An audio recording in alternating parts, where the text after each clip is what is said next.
سورہ نساء کے بعد چھٹے پارے میں سورہ مائدہ کا آغاز ہوتا ہے۔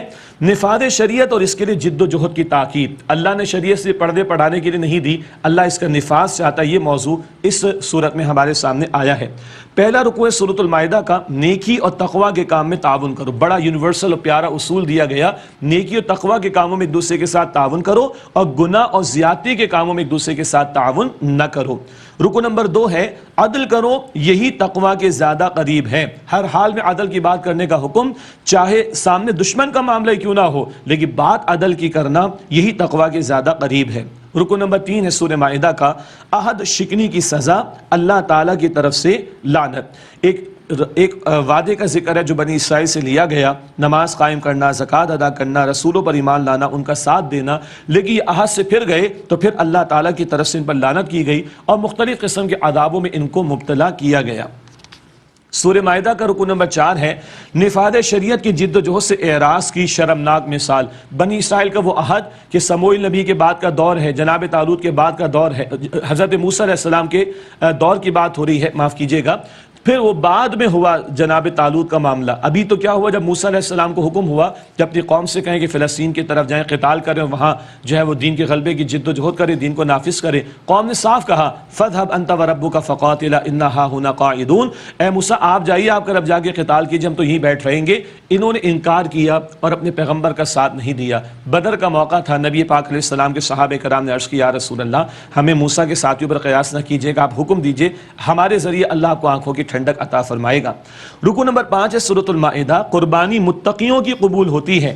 حابیل و قابیل کا واقعہ ہے، مشہور واقعہ، اور قابیل نے حابیل کو قتل بھی کر ڈالا تھا۔ اس سے پہلے حابیل نے کیا کہا تھا، قربانی تو اللہ متقین کی قبول کرتا ہے، اور قابیل نے یہ پہلا قتل کیا تو آئندہ جتنے قتل انسانیت میں ہوں گے ناحق، ان کا ایک حصہ اس کے کھاتے میں بھی جائے گا۔ یہ گناہ جاریہ کی مثال ہے قابیل کے حوالے سے۔ چھٹا رکوع ہے چور مرد ہو یا عورت اس کے ہاتھ کاٹو۔ شریعت نے چور کے ہاتھ کاٹنے کا حکم دیا اور اس سزا سے اسی کو پریشانی ہوگی کہ جس نے چوری کرنی ہے۔ عام مسلمان تو کہے گا بھائی نافذ کرو تاکہ لوگوں کا مال محفوظ رہ سکے۔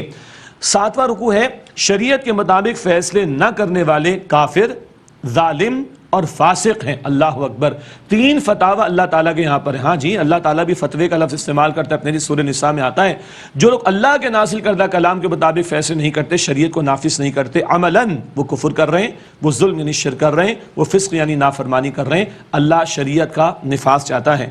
رکوع نمبر 8، یہودیوں اور عیسائیوں کو دوست نہ بناؤ۔ بتا دیا گیا کہ یہود و نصارہ کو دوست نہ بنانا، یہ آپس میں ایک دوسرے کے دوست ہیں، اگر تم نے اسے دلی دوستی اختیار کی تم انہی کے اندر شمار کیے جاؤ گے۔ رکوع نمبر 9 ہے نفاذ شریعت کی برکات۔ بتایا گیا اگر وہ تورات اور انجیل کو قائم کرتے اپنے اوپر سے بھی کھاتے نیچے سے بھی کھاتے۔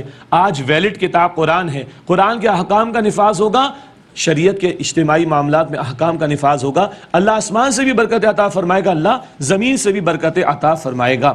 اس کے بعد رکوع نمبر 10 ہے شرک کرنے والے پر جنت حرام ہے۔ اللہ اکبر، پہلے تو یہاں پر کہا گیا تمہاری کوئی حیثیت نہیں جب تک کہ تم تورات اور انجیل کو قائم نہ کرو۔ پہلے بتایا گیا تمہاری کوئی حیثیت نہیں جب تک کہ تورات اور انجیل کو قائم نہ کرو، اس کے احکام کا نفاذ نہ کرو۔ گویا اب ہمیں کہا جا رہا ہے کہ شریعت کے احکامات کا نفاذ کرو گے تو تمہاری کوئی حیثیت اللہ سبحانہ و تعالیٰ کی نگاہوں میں ہوگی، اور اگر تم یہ نہیں کرتے تو تمہاری اللہ تعالیٰ کی نگاہوں میں کوئی حیثیت نہیں۔